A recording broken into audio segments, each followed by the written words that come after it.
You were demonized right from the very beginning.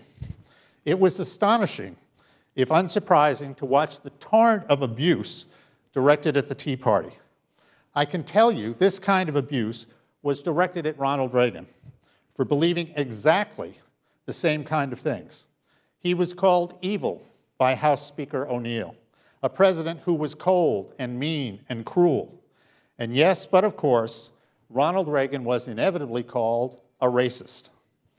This is, in fact, what the American left does, particularly when they are losing the argument. The Tea Party is racist? Really? Really? Perhaps it's time to point out that this charge of racism from the left comes from members of a political party that has proudly stood for, and I want to be specific here, 6 platforms that supported slavery.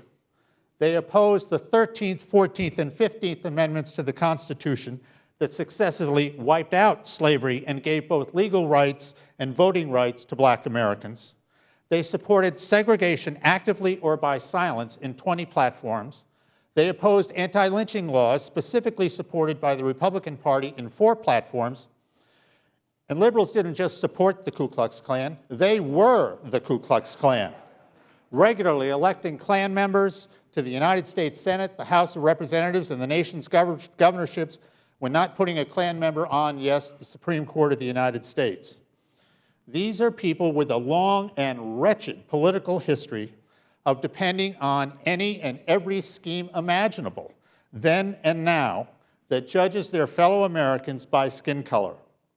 And they have the nerve to call the Tea Party racist? It is more than past time to call them out and tell the party